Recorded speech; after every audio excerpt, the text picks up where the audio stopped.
corazón. Por lo tanto, ya nosotros tenemos el mayor sacrificio que ofrecerle al mundo. Y el mayor sacrificio que tenemos que ofrecerle al mundo es el sacrificio perfecto que Cristo hizo en la cruz del Calvario por nosotros. ¿Está este mayor sacrificio en su vida? ¿Ya? Porque ese es el testimonio que debemos nosotros dar. ¿Ya? No es que sacrifiquemos nosotros nuestro cuerpo, nuestra familia, y si es verdad, tenemos que ser abnegados y dejar muchas cosas y renunciar a muchas cosas, porque en realidad cuando hablamos de consagración, no podemos hablar de consagración, sino hablamos de renunciación, porque muchos quieren consagrarse al Señor, pero no están dispuestos a renunciar, estimados hermanos. Es imposible consagrarse al Señor si no hay renunciación. Así que usted conságrese al Señor, pero también renuncie a algunas cosas, dejar algunas cosas. Entonces el sacrificio mayor que tenemos en nuestra vida es a Cristo en nuestra vida.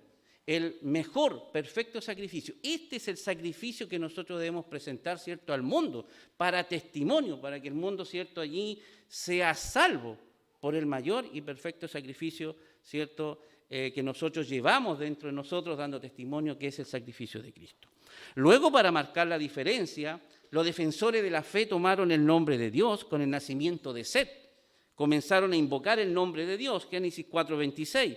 Y dentro de la descendencia encontramos a Enoc, un varón que dice la Biblia caminó con Dios y desapareció porque se lo llevó Dios. En Hebreos 11, una vez más, el escritor sagrado pone a Enoc en la lista de los héroes de la fe, galardonándole con no ver muerte, más aún deja revelado como un varón que tuvo testimonio de haber agradado a Dios. Eso dice Hebreos 11:5, ¿ya? Donde ya en aquel tiempo la corrupción humana crecía cada día más y más. Sin embargo, estos testimonios no fueron suficientes para cambiar la decadente sociedad antidiluviana. Y Dios escoge al último defensor de la fe de esta era, llamado Noé, ¿ya? ¿Qué fue lo que hizo Noé, que es considerado, ¿cierto?, allí como defensa de la fe? Simplemente escuchó lo que Dios le dijo e hizo lo que Dios le pidió en una época donde la gente estaba en una corrupción pero extrema, y él obedeció a Dios, hizo lo que Dios le pidió. En Segunda de Pedro 2:5 dice allí, o Pedro llama a Noé pregonero de justicia. También hay otra frase en el versículo, más guardó Dios, entre paréntesis, porque dice más guardó a Noé, Dios guardó a Noé, ¿ya? ¿Por qué? Porque Dios siempre cumplirá con sus propósitos. Él guarda, sostiene a sus fieles para la defensa de la verdad, de su justicia y la predicación del Evangelio. Así como nos ha guardado a nosotros, estimados hermanos. Ya nosotros somos guardados y somos también sostenidos, ¿cierto?, en su gracia, por Dios, en su fortaleza, para que también seamos pregoneros de justicia. Y todos los que estamos acá debemos ser pregoneros de justicia. Y el Señor nos guarda y nos sostiene para que a través de nosotros también podamos cumplir con este propósito que es dar testimonio de nuestra fe, de la defensa de la fe. Estimados hermanos, así como Abel, Enoc, Noé, debemos ser nosotros. En nuestro lenguaje actual explicaríamos de la siguiente manera: vivir de forma constante y en comunión con Dios, no apartarnos a diestra ni a siniestra de su voz. No pretendamos, estimados hermanos, defender la fe sin vida espiritual. Me gustó mucho un tema que dio ahora ya el pastor Edison Correa en Monte Águila. Él estaba ayudándonos allá, ¿cierto?, como, digamos, haciendo su práctica, llamémosla así, en Monte Águila, bueno, en Cabrero igual, ¿ya? Y habló sobre la vida espiritual de los fundamentalistas, ¿ya? No puede haber defensa de la fe si no hay vida espiritual. ¿Cuál es su vida espiritual? Solamente una pregunta, y no quiero que me levanten la mano. ¿Cuántos de los que están aquí hoy día no salimos de nuestra casa? Bueno, a lo mejor no era nuestra casa, ¿ya? Pero ¿cuántos de nosotros, estando en la casa, cualquier día, ¿cierto?, allí, de trabajo, ya, cualquier día, ¿cuántas veces salimos de nuestra casa sin haber ni siquiera orado? ¿Cuántos de los que estamos hoy día aquí, cuántos, cierto, salimos sin haber orado? No me levante la mano, por supuesto, ¿ya? Al menos deberíamos haber hecho una oración, al menos, porque uno podría hablar del devocional privado, ¿ya? No podemos salir de nuestra casa sin al menos orar en la mañana. ¿Saben por qué? Porque el diablo nos tiene preparado, ¿cierto?, un camino lleno de minas. ¿Ah? Todos los días, minas. Usted sabe lo que es una mina. En el norte hay minas todavía, ¿cierto?, enterradas en la arena. ¿Ya? Es terrible, son terribles esas minas. ¿Ya? Porque la gente que no muere queda sin un pie o sin sus dos piernas. Es terrible, ¿ya? Y es verdad, el campo minado está allí porque Satanás, ¿cierto?, nos quiere destruir en nuestra fe, y ese es el propósito del diablo. Si el propósito del diablo es destruir lo que edificamos en Cristo Jesús, ya allí. Y muchas veces Dios nos saca las minas, no las saca del camino. Y uno dice, pero Señor, saca todas las minas que están en el camino. Y el Señor no las saca. Pero si usted ora al Señor, se encomienda a Dios, Dios va a guiar sus pasos para no pisar esa mina. ¿Entienden o no? Entonces, qué importante, hermanos, cuando nosotros somos defensores de la fe, pero sin vida espiritual. No pretendamos defender la fe sin vida espiritual, sin una relación, sin una comunión con Dios, sin poner nuestro corazón y mente en la Escritura, que debe ser nuestro tesoro. Porque la Biblia dice, donde está nuestro tesoro, allí estará nuestro corazón. Si nosotros ponemos atención al estudio bíblico en su contexto general, ¿ya?, vemos la decadencia del ser humano o la depravación del ser humano. La sociedad cada día se corrompe más y más. Y nos podríamos hacer la pregunta, ¿acaso Dios no mandó a su Hijo a cambiar la sociedad o al menos mejorarla? ¿Ya? Porque uno podría decir, pero ¿y la sociedad por qué no cambia? Vamos de mal en peor en realidad. Prender la televisión es terrible, ¿ya? Ver tanta maldad que va en aumento, no solamente en la delincuencia, no solamente, cierto, en otras cosas, sino que también, como lo han expresado otros expositores, ya la apostasía es tremenda, en todas sus manifestaciones, cierto, a vida y por haber, ¿ya? Pero ¿cuál es el propósito de Dios? Bueno, lo encontramos claramente en la Escritura. Jesús vino a buscar y a salvar lo que se había perdido. Lo que se había perdido. Vino a cambiar y a transformar el corazón del hombre para que el hombre, sintiendo su pecado, acepte el regalo de la obra de Jesucristo en la cruz del Calvario y pueda regresar al lugar que Dios le dio antes de la caída. ¿Ya? Porque podemos recuperar, ¿cierto?, esa caída, pero la recuperamos en Cristo. ¿Ya? En Cristo. Después del diluvio, la sociedad humana vuelve a dejar la voz de Dios y de la descendencia de Noé escoge a Abraham. Nos saltamos aquí, fue mencionado, ¿cierto?, en uno de los temas también, la Torre de Babel, donde ya también Dios le había dado la orden al hombre de henchir la tierra, de multiplicarse, de esparcirse, pero el hombre, ¿cierto?, allí quiso estar junto allí y hacer una torre tremenda que llega al cielo, donde, ¿cierto?, allí vemos el humanismo, ¿ya?, como decía un pastor, ¿ya? Y siempre yo me acuerdo que los primeros temas que yo escuché de Siev, y siempre me quedó grabada una frase del pastor Nadir Carreño, el humanismo reinante, no me la puedo sacar esa frase hasta el día de hoy, cosa que yo no entendía mucho en aquel tiempo cuando yo era un muchachito, ¿ya? Pero en realidad hoy día el humanismo es tremendo, estimados hermanos, ¿ya? El hombre ensalzando al hombre y dejando, cierto, de lado allí a Dios.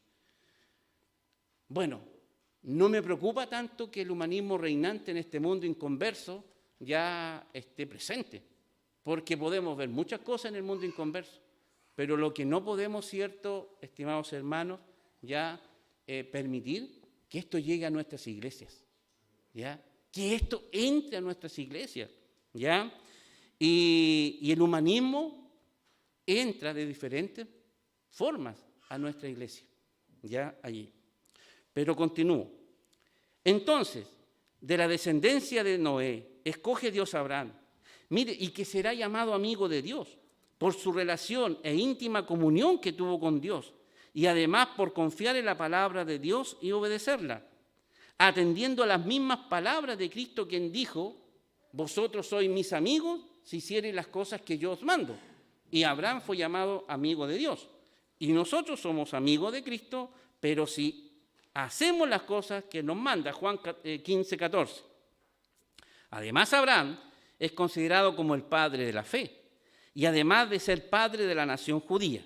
Hebreos 11:8 dice: por la fe Abraham, siendo llamado, obedeció para salir al lugar que había de recibir por heredad. Y salió sin saber dónde iba. Pero, estimados hermanos, ¿qué es la fe? La fe no es ir y saber a dónde voy. La fe es saber si Dios me manda, ¿cierto? Es creer quién va conmigo. ¿Me entiende? Y es Dios. Porque Abraham salió sin saber dónde iba, pero sí sabía quién lo guiaba. Esa es la diferencia. ¿Ya? Dios le guiaba. Bueno, dice el mismo caso de Isaac, de Jacob, herederos juntamente de la misma promesa. Dice, no textualmente, viviendo en cabañas, vivieron su fe y obediencia a Dios, tal vez sin intervenir mayormente en la sociedad allí alrededor, pero ellos, como pueblo escogido de Dios, se mantenían firmes en su fe, y era también cierto el mandato que Dios le había dado a ellos, mantenerse firmes en su fe. Con la entrada de José en Egipto, José es un ejemplo de la forma como se mantiene y defiende la fe a pesar de las circunstancias adversas que él tuvo, ¿ya? Pero como este joven mantuvo su testimonio fiel, y este fue un tema, cierto, que vimos en el campamento de Ranchillo, ¿ya? Hace muy poquito ahora, cierto, la primera semana allí de enero. José dio testimonio en su familia. Es importante pensar, cierto, que el testimonio debe comenzar por la familia, de nuestra fe. Yo soy fundamentalista, pero también en mi hogar. También en mi hogar, ¿ya? El esposo con la esposa, los dos cristianos, te deben apoyar en la defensa de la fe, en la obediencia de Dios. El testimonio de la fe debe vivirse primeramente en la familia, ¿ya? Di un ejemplo en el campamento allí porque tenía una unidad, un propósito el campamento, ¿ya? Que de repente hay matrimonios que no están juntos en la defensa de la fe, ¿ya? En la obediencia a Dios. Llega un problema a la casa y el esposo, ¿qué dice? ¿Viste? Te dije, tú tienes la culpa. Muchos esposos actúan así. Se echan la culpa los unos con los otros. Cuando a veces los hijos traen problemas, oye, pero los hijos están trayendo tantos problemas, ¿cierto?, a la casa, ya no quieren ir a la iglesia, traen unas ideologías, unos pensamientos y les pasa cualquier cosa. Pero allí los esposos fundamentalistas, ¿qué deben hacer? Mantener un fiel testimonio en el matrimonio, ya allí. Sería bueno, puede ser el esposo o la esposa que dijera, mire, mi hijita, hay un problema que llegó a la casa. Nuestra hija, nuestro hijo, lo que sea. Venga, vamos a orar juntos. ¿Ah? Vamos a orar juntos. Porque eso fue lo que hizo Esdras, Nehemías, cuando se encontraban con problemas, y oramos a nuestro Dios. Y oramos a nuestro Dios. Entonces José dio un testimonio en su familia. Estimados hermanos, él dio un testimonio, cierto, de su fe en las tentaciones, cuando estuvo en la casa de Potifar. ¿Ya? Y todos conocen la historia, no quiero mostrar detalles. Dio un testimonio en la cárcel, estimados hermanos. donde tal vez no tenía posibilidades de salir de allí, pero dice que en la familia la gracia de Dios era con él. En la casa de Potifar, la gracia de Dios era con José. En la casa de la cárcel, la gracia de Dios era con José. Ya llevamos tres, ¿cierto?, testimonios ya de José, porque fue consecuente en su testimonio, en la familia, en las tentaciones, en la cárcel. ¿Y cuándo más dio testimonio de su fe? ¿Cuándo la gracia de Dios fue allí con José? Cuando fue segundo después de Faraón, ¿ya? Pero él mantuvo su secuencia de fe. Por eso, estimados hermanos, José es un muy buen ejemplo de la forma como se mantiene, ¿cierto?, y se defiende allí la fe a pesar de las circunstancias. Nosotros tenemos que dar testimonio en nuestra familia, en las tentaciones, en la cárcel. Podríamos pensar en las circunstancias que estemos, en pandemia, venga lo que venga, ya allí, o bien cuando tengamos ciertas comodidades terrenales, o bien cuando ya aquel joven estudió, sacó una carrera, ya empezó a ganar su platita, ya manteniendo siempre la fe.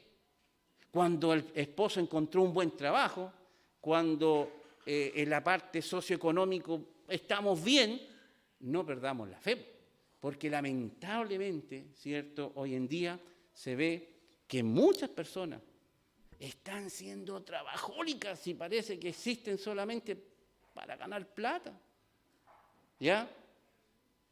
Llegan a un momento, ¿cierto?, en que la juventud hoy día, y lo digo con toda responsabilidad y cariño, sacan sus carreras, empiezan a trabajar y no los vemos más en la iglesia, lamentablemente. Lamentablemente, ¿ya? Eso no sucede con todos. Veo muchos jóvenes acá, ¿ya?, que son fieles defensores de la fe, ¿ya? Entonces, José fue parejito, consecuente allí, ¿cierto?, en su fe. Es un exponente muy importante.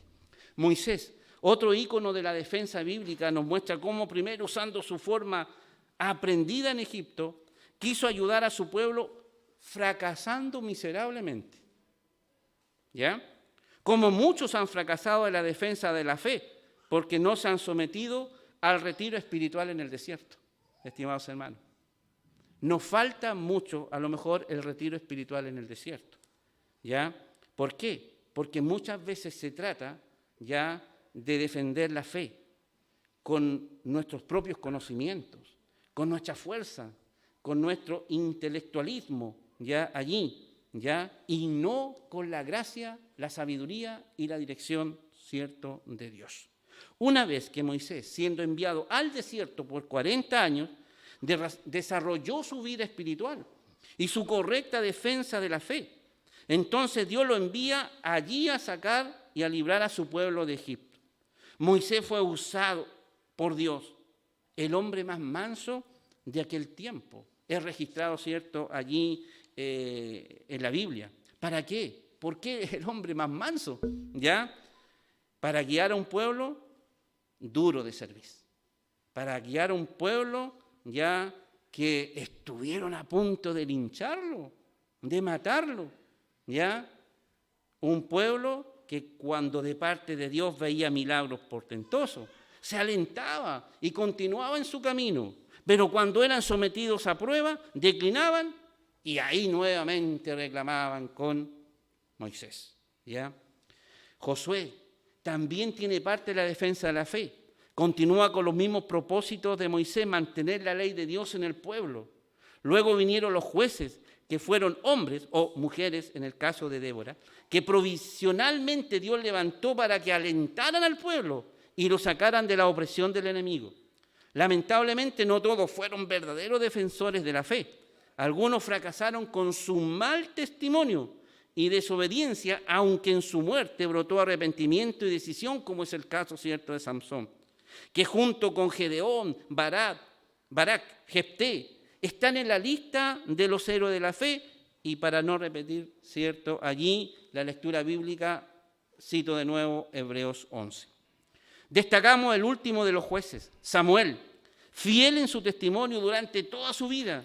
Actuó como último juez de Israel. Además fue el primer profeta. En su periodo, atendiendo la voz de Dios, se quitaron los dioses extranjeros. El pueblo se convirtió y adoraba solo a Dios.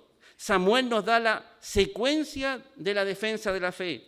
Escuchar la voz de Dios, quitar lo que nos impide vivir santamente, hacer que el pueblo viva en santidad, porque yo no le puedo pedir al pueblo que viva en santidad si yo no vivo en santidad. Se vuelve a Dios, ¿cierto? O se vuelva a Dios, estamos hablando, ¿cierto?, al pueblo, y adora a Dios y obedezca su palabra. La consecuencia, ¿cierto?, allí de la defensa de la fe. Pero aquí se acaba el gobierno teocrático de Israel y comienza el periodo de los reyes, siendo Saúl el primer rey de Israel, donde el pueblo puso todas las esperanzas en él, pues el mismo pueblo pidió rey, pero Saúl fue un mal exponente de ser un defensor de la fe. ¿Por qué? No cumplió con obedecer la palabra de Dios. Usó resquicios y estrategias humanas para convencer al pueblo que estaba haciendo bien, pero a Dios no se le puede engañar. Saúl no defendió la fe y, ¿saben?, aún prefirió la muerte y no obedecer a Dios. Espero en el Señor que no llegue la muerte, estimados hermanos. No me quiero, ¿cierto?, allí convertir en un fatalista de ninguna manera, pero la Biblia habla de la muerte, ¿ya? Y de hecho en la Biblia se registran muchos hombres que murieron mal. Es una predicación que tengo a veces cuando nos toca predicar en los velatorios y en los funerales. Y uno de ellos es Saúl. Prefirió la muerte antes de obedecer a Dios. Jonás también, porque dice uno, ¡oh, Jonás tan valiente en realidad! ¿Ya? Porque cuando iban en alta mar ahí y el barco ya se hundía, él dijo, pero tírenme. Qué valiente, ¿no? Qué valiente Jonás. Tírenme y esto se va a calmar. Y uno puede decir, qué valiente Jonás, porque iba a terminar con un problema.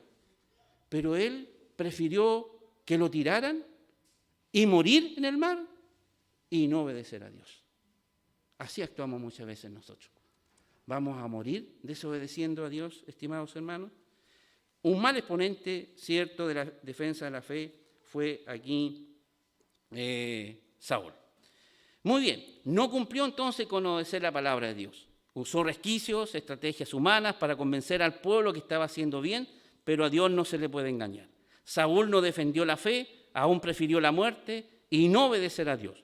Fue reemplazado por el más notable de los reyes de Israel, porque tenía un corazón a la voluntad de Dios. Esto significa que, a pesar de sus pecados, ¿cierto?, y mucha deficiencia, Dios no lo rechazó. Nos referimos, ¿cierto?, allí a David. Luego, a pesar de tener un tiempo de paz con el reinado de Salomón, la decadencia de obedecer la voz de Dios iba en aumento. Entonces la palabra de Dios para el pueblo fue menos importante, llegando a la división del reino. Y algunos reyes, especialmente en Judá, allí encontramos exponentes fieles a la palabra de Dios, se volvieron a ella y también hicieron volver a todo un pueblo, como el ejemplo de Asa, Josafat, Joás, Josías. Aún así, prevaleció la desobediencia y llegó al cautiverio. No vamos a considerar el reino del norte porque no tuvieron la voluntad de obedecer a Dios. Profetas como Jeremías, Isaías, Elías, Eliseos, verdaderos exponentes de la fe, predicaron arduamente el volverse a Dios, a un pueblo decadente en lo espiritual, que a pesar de la profecía del cautiverio o castigo, no se volvieron a Dios. Y Nehemías, Esdras, nos muestran cómo la defensa de la fe resucitó dentro del pueblo de Dios durante este cautiverio. Tenemos el testimonio de grandes héroes de la fe, como Daniel y sus amigos, que no se contaminaron con las usanzas, ideologías, costumbres de un pueblo pagano e idólatra. Incluso estuvieron dispuestos a morir por sus principios y por obedecer la voz de Dios. Podríamos mencionar a muchos otros más, pero el escritor del libro de Hebreos dice de ellos que por su fe ganaron reinos, obraron justicia, alcanzaron promesa, experimentaron, esa es la palabra, una serie de vituperios y aflicciones, y todos estos aprobados por testimonio de su fe. Dios no ha cambiado, es el mismo ayer y por los siglos. Por lo tanto, la defensa de la fe debe ser sometida a prueba, como lo vivieron todos estos héroes fundamentalistas de la fe. Los que mantuvieron su fe fueron aprobados por Dios.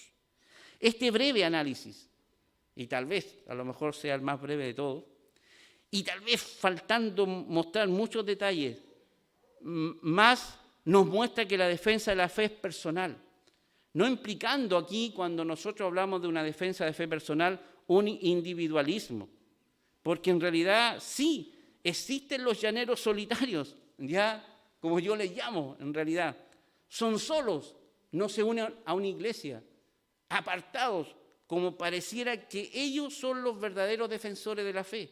Y esto lo vemos en la iglesia, cuando de repente alguno quiere mantener su vida espiritual, pero los vemos solos, no están insertos en la iglesia, en el programa de la iglesia, ya allí. Y dicen, no, pues si yo soy mejor que todos los que usted tiene adentro, pastor, ¿ya? Yo les llamo los llaneros solitarios en realidad, ya, en la fe. Mi relación con Dios es personal, la salvación es personal, mi vida espiritual es personal, dependiendo de Dios y de su palabra en el fortalecimiento de mi vida. Ahora, el Nuevo Testamento es más explícito, el mismo Señor Jesucristo, mayor exponente en la defensa de la fe y de obediencia al cumplimiento de la voluntad de Dios, nos invita a llevar mucho fruto para así glorificar a Dios. La iglesia primitiva, originada en Pentecostés, en obediencia a la palabra de Dios, cumplía 3 órdenes dadas en la palabra de Dios: la evangelización, la edificación y defensa de la fe. De esta manera los cristianos debemos glorificar a Dios, ¿ya? Y cumplir estas 3 órdenes que no son invención, ¿cierto?, de CIEF, no son invención de ninguna iglesia, ¿ya? Está en la palabra de Dios: la evangelización, edificación y defensa de la fe. Pero debemos glorificar al Señor, ¿cierto?, allí, en estas 3 órdenes, llevando el fruto del Espíritu Santo en nosotros, como lo dice Gálatas 5, 22 y 23. Y como ya, cierto, lo hemos citado en el capítulo 11 de Hebreos, donde nos muestra el testimonio grandioso de la galería de los defensores de la fe. Como para ir concluyendo, el Antiguo Testamento y el Nuevo Testamento habla de la defensa de la fe como una posición a obedecer la palabra de Dios en forma personal. Pues cada uno de nosotros debe velar por su estado espiritual. Sin lugar a dudas, la iglesia de Cristo son los redimidos y salvados por la gracia de Dios, quien aún no pudiendo cambiar la sociedad humana corrompida desde la caída, no obstante, la iglesia con su testimonio debe afectar a nuestro entorno corrompido, aunque éste sea el más corrompido y venga como un gran río con sus aguas tormentosas y contaminadas con las ideologías más inmorales y pensamientos humanistas. Levantaremos bandera contra ella para que no entren a nuestras vidas y también a la iglesia, como bien dijo el mismo Señor Jesucristo en el magistral Sermón del Monte: vosotros sois la sal de la tierra y la luz del mundo. Como ya, cierto, se ha citado esa cita, pero quiero hacer un alcance, cierto, con respecto allí a este versículo. Hay un librito que dice, que se titula Usos y Costumbres, cierto, hebreas, ¿ya? Leí allí una nota, ya, que puede haber también a lo mejor otro comentario con respecto allí, cierto, a la sal, ¿ya? Porque si la sal se desvaneciere, ¿con qué será salada? Dice el Señor, más bien va a ser pisoteada por los hombres. ¿Pero por qué pisoteada por los hombres? ¿Ya? Porque en el templo se echaba sal en los pasillos, pero esa sal que no servía, era la sal, cierto, que había perdido ya su sazón, ¿ya? Y en los pasillos resbaladizos del templo se echaba sal para que la gente no se resbalara. Estimados hermanos, ¿somos esa sal nosotros que se echa en los pasillos para ser pisoteada de los hombres? No podemos ser esa sal. No podemos ser esa sal, ¿ya? Somos la sal del mundo, ¿cierto? La sal de la tierra, la luz del mundo. No podemos esconder nuestros testimonios, ni nuestra luz puede estar bajo el almud, ¿ya? De ese cajoncito, ¿ya? Que uno puede tapar una luz allí. Si damos testimonio de lo que somos, dice, los hombres verán nuestras obras buenas. O sea, ¿qué es lo que tienen que ver los hombres? Nuestro testimonio de la verdad. Y ellos se van a salvar. Ellos van a confiar en Cristo como su Señor y Salvador. Ellos también van a glorificar a vuestro Padre, cierto, que está en los cielos. ¿Ya? En 1 Juan 2:17 dice, el mundo se pasa y su concupiscencia. Mas el que hace la voluntad de Dios permanece para siempre. Mateo 24:25, el cielo y la tierra pasarán, mas mis palabras no pasarán. Estimados hermanos, considerando, cierto, esta pequeña exposición, ya tengo aquí 4 resoluciones, ya son muy simples. 1, que la Biblia es inspirada divinamente y útil para enseñar, y es la perfecta palabra de Dios, la cual debe ser obedecida. Ella nos ha dejado ejemplo de verdadero héroe de la fe, para que teniéndolos como ejemplo de su testimonio, ya entre paréntesis, verdaderos defensores de la fe, sigamos sus pisadas. Hebreos capítulo 11, todo el capítulo. 2, que la palabra de Dios desde el principio nos muestra la defensa de la fe como una lucha a obedecer o no obedecer desde la caída del hombre. No obstante, en toda la Biblia Dios nos hace un llamado de defensa de la fe a sus hijos en forma personal, a obedecer su palabra. Deuteronomio 28:1. 3, que si bien cualquier forma de defensa de la fe que usemos, no podremos intervenir la sociedad humana corrompida desde la caída, porque el mundo se pasa y su concupiscencia, 1 Juan 2:17.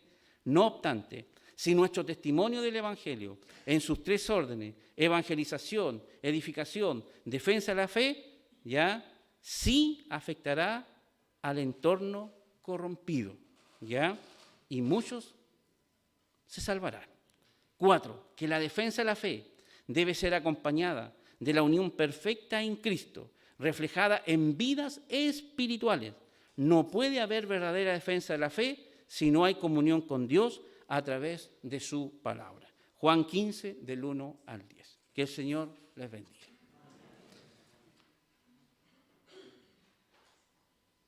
Hermano Esteban.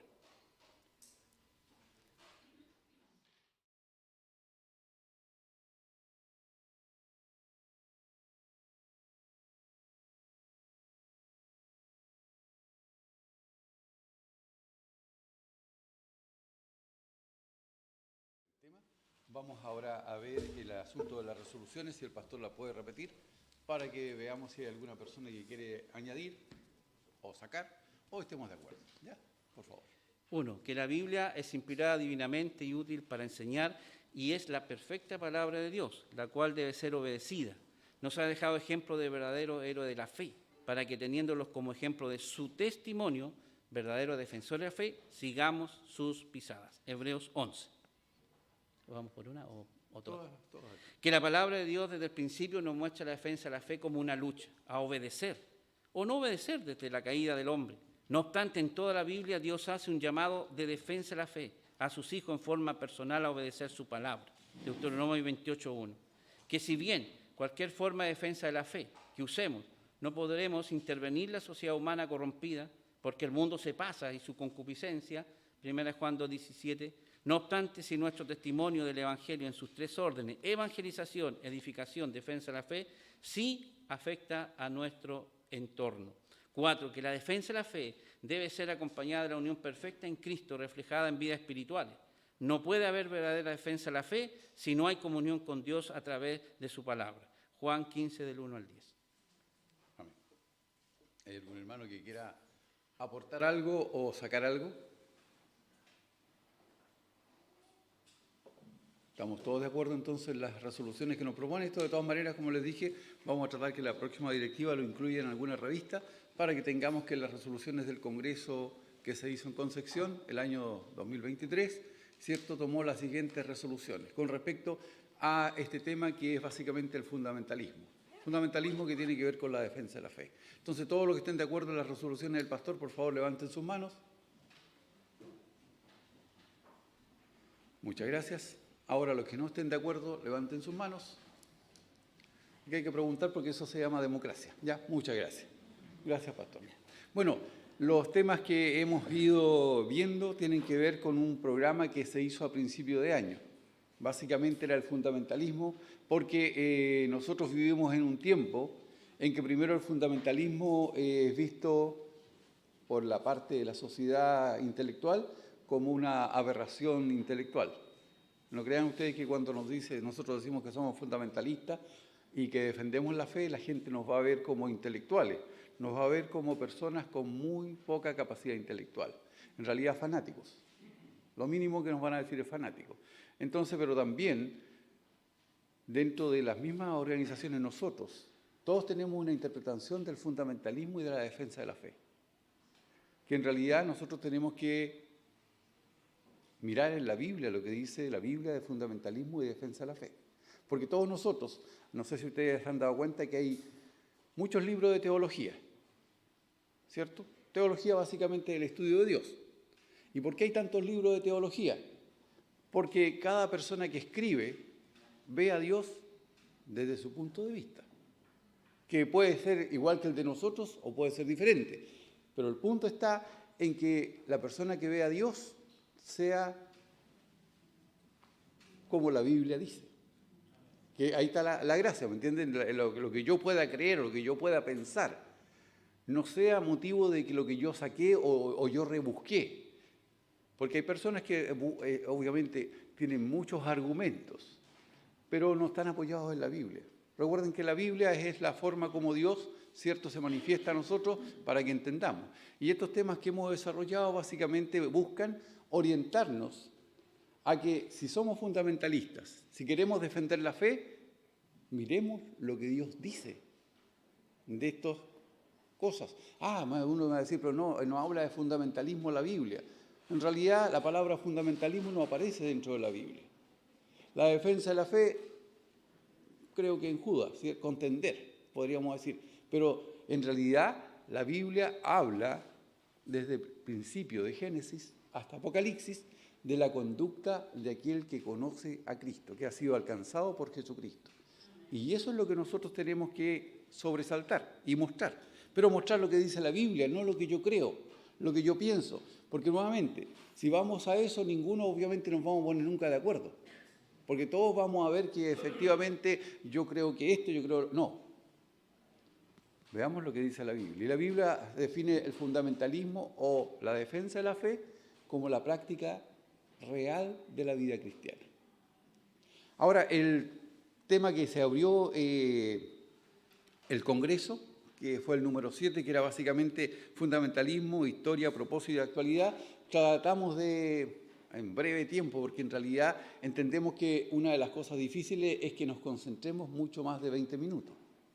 Recuerden siempre que aquí hay hartos profesores, porque nuestro presbiterio tiene una abundancia en profesores y ellos saben que usualmente un alumno más de 20 minutos no se concentra. Estamos hablando de un alumno que tiene a lo mejor entre 12 y 18 años. Nosotros que ya estamos un poquito pasados de esa edad, ¿cierto? Y obviamente sufrimos los rigores del tiempo, tenemos una capacidad un poco más mermada. Aunque intelectualmente somos más activos, podemos entender más cosas. Pero nuestra condición fisiológica hace que juegue en contra de nosotros. Y por eso la idea es que sean temas rápidos. Bueno, volviendo al fundamentalismo, historia, propósito y actualidad, básicamente se trató de mostrar lo que la Biblia habla de fundamentalismo y defensa de la fe, que nuevamente siempre es la vida práctica del cristiano. Es que ahora le llamamos fundamentalista porque el pastor Sergio, no sé si ustedes escucharon ayer la exposición del pastor Sergio, nos habló, ¿cierto?, que esta forma que nosotros tenemos por la gracia de Dios de entender lo que Dios dice, ha ido sufriendo cambios de nombre. ¿Por qué? Porque lamentablemente al principio, recuerden que en Antioquía empezaron a llamar a los seguidores de Cristo cristianos, ¿cierto? No vamos a contar por qué los llamaban cristianos, pero los llamaban cristianos, ¿ya? Luego en la Reforma, ni siquiera voy a meterme con la Iglesia Católica, ni el oscurantismo, ni toda esa cosa que no tiene que ver con la Iglesia, en realidad tiene que ver con Satanás, vamos a llegar a la Reforma en que se nos denominó protestantes. Después de la Reforma, el nombre protestante o cristiano tuvo un espectro amplio, donde cayeron muchos pensamientos humanos.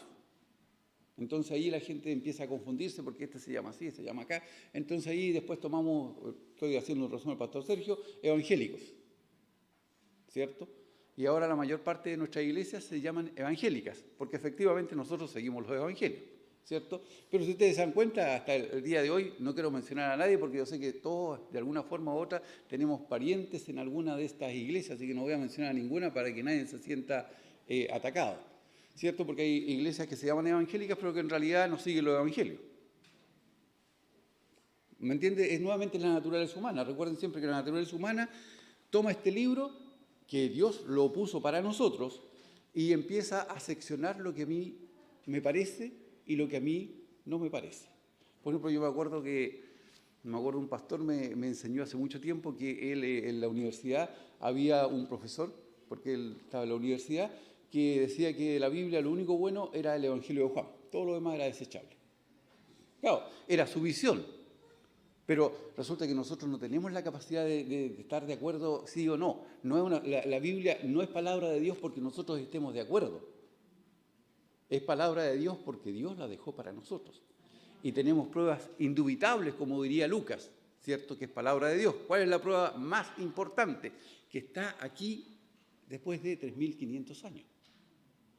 ¿Qué libro, cierto, ha sido más escudriñado? ¿Qué libro ha sido más estudiado? ¿Qué libro los herejes lo han tomado para destrozarlo y no han podido destrozarlo?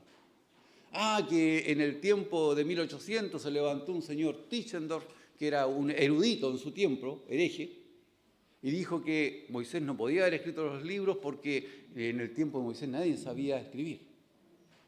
Luego la arqueología lo dejó en el piso, pero nadie se acuerda de eso, si no se acuerda de Tischendorf nomás.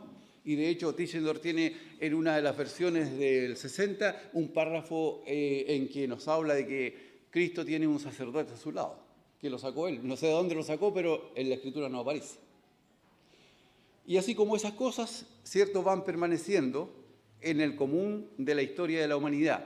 Pero lamentablemente la humanidad se queda ahí porque no le conviene realmente entender que la Biblia efectivamente es palabra de Dios y tiene suficientes pruebas para los intelectuales, para los jóvenes, para los adultos, para que podamos entender que esta es palabra de Dios porque ha sobrevivido 3.500 años. Y no hay ningún libro en la actualidad que tenga esta capacidad. Y no hay ningún libro que haya sido tan estudiado. Ustedes pueden entender que los libros griegos, que casi todos hemos leído porque en la básica nos enseñaban a leer, ¿cierto?, la Ilíada, Homero y todos los demás, esos libros fueron escritos según la historia, ¿cierto?, 500 años antes de Cristo. Pero lo que nosotros leemos fueron escritos en el año 900 hacia adelante. ¿Serán los mismos que se escribieron a 500 años antes de Cristo? En cambio, la Biblia tenemos la absoluta certeza que es lo que Dios escribió. Aunque no tenemos los originales, pero están aquí. Y aquí tenemos que tomar nuestro alimento espiritual y nuestra vida. Como yo les dije ayer, la única regla de fe y conducta.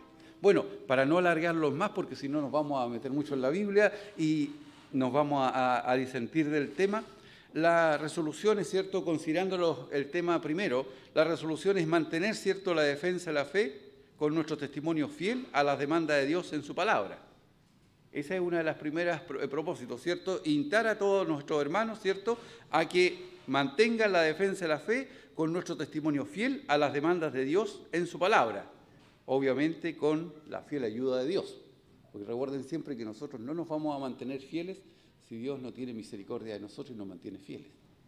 Nunca debemos olvidar que nosotros nunca vamos a ser fieles a Dios porque queramos ser fieles a Dios.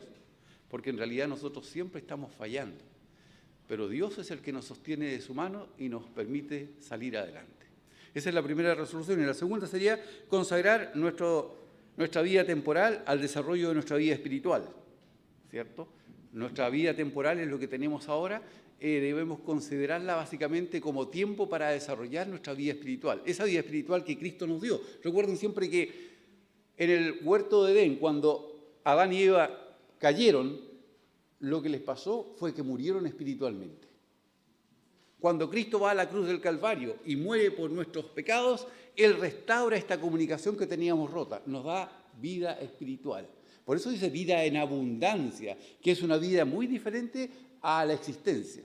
La gente usualmente existe. Nosotros, los creyentes, tenemos vida y en abundancia. Esa vida espiritual, obviamente, cierto, es la que tenemos que fortalecer, y tomando las palabras de la Biblia misma, dice, aquí tenemos que permitir entonces a Él crecer y nosotros menguar. ¿Se acuerdan? Estoy citando a alguien. Tenemos que permitir que el Espíritu de Dios, Espíritu Santo, crezca en nosotros y nosotros, nuestro ser, menguar. Esas son resoluciones del primer tema. ¿Alguien que quiera acotar algo o que quiera disentir? Porque le insisto, aquí no es una obligación estar todos de acuerdo. Lo que sí les pido que cada vez que tengamos alguna disensión sea bíblica y no sea simplemente de pensamiento, porque obviamente todos vemos las cosas diferentes. Por ejemplo, yo estoy mirando para allá y ustedes están mirando para acá, ya estamos diferentes, ¿ven? Ya estamos mirando cosas diferentes. ¿Hay alguna opinión o alguna cosa que acotar o algo que cambiar? Si no hay nada que cambiar, ¿están de acuerdo en las resoluciones? Por favor, levanten sus manos todos los que estén de acuerdo. Muchas gracias, de acuerdo. Los que estén en desacuerdo ahora levanten sus manos. Bajen sus manos, no los que estaban de acuerdo. Ahora los que estén en desacuerdo levanten sus manos. Ya, no hay nadie en desacuerdo. Considerando que nuestro Congreso, por la gracia de Dios, ha sido exitoso, porque en realidad exitoso porque el Señor ha estado con nosotros. No porque nosotros hemos hecho cosas buenas, porque en realidad todo lo bueno viene de Dios. Todo lo que hemos podido vivir es de Dios. La atención de nuestros hermanos obviamente ha sido fantástica, también es la gracia de Dios. Y nosotros obviamente damos gracias al Señor por este congreso maravilloso. Y ahora, siendo las 11:13, ¿cierto? Vamos a poner un pequeño alto porque vamos a ir a tomar un café con unas galletas que los hermanos usualmente tienen preparadas a esta hora. Así que le vamos a pedir a un pastor que no haya orado, que no hemos hecho orar. A ver, déjeme buscar algún pastor que no haya orado. Creo que todos los pastores han orado, ¿no es cierto?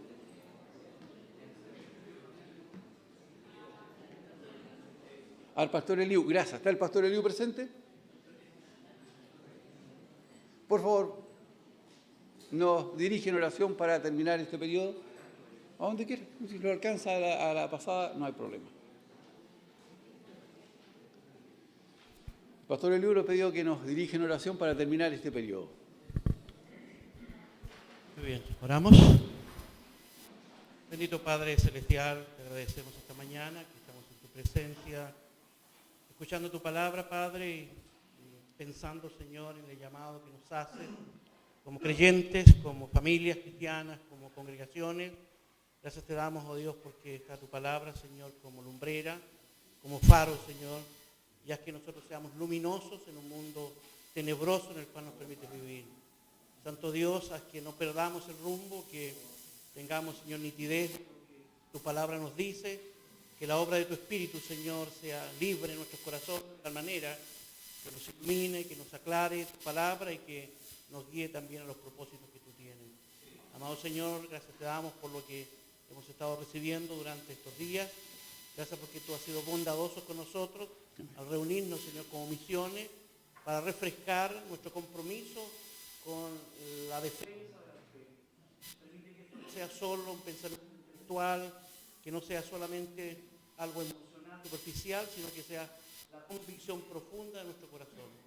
Amado Dios, fija tu verdad en nosotros, haz que nuestras convicciones, Señor, estén basadas en tu palabra, que sean avivadas por la llama de tu Espíritu, Señor, y que retornemos a nuestros hogares también dispuestos, Padre, a seguir en esta tarea que tú nos has entregado.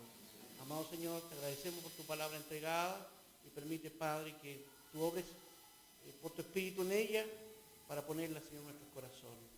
Bendice nuestras congregaciones, amado Dios, a que nuestras iglesias, Señor, sean pequeños faros en este mundo, y a que cada uno de nosotros, Señor, sintamos el peso y el deber, la responsabilidad de iluminar, Señor, en un mundo de tinieblas como el que tú nos has puesto. Amado Dios, gracias te damos esta mañana por tu gracia, por tu misericordia, y Te ruego, Señor, que respondamos de manera responsable a lo que hemos escuchado el día de hoy. Por Cristo, nuestro bendito Salvador. Amén. Amén. Hermano, antes que se retiren, 2 avisos. El hermano Samuel, que está a la entrada generalmente, me pidió que recordara que los hermanos que tienen que tomar locomoción a las 3, creo que hay un bus o un furgón que va a salir más o menos entre la 1:30 y las 2 de la tarde, para los hermanos que tienen que tomar locomoción a las 3. Luego tenemos que volver por lo menos 1/4 para las... Déjenme ver aquí. 1/4 para las 12. ¿Ya? Por favor, pueden nomás salir. Gracias.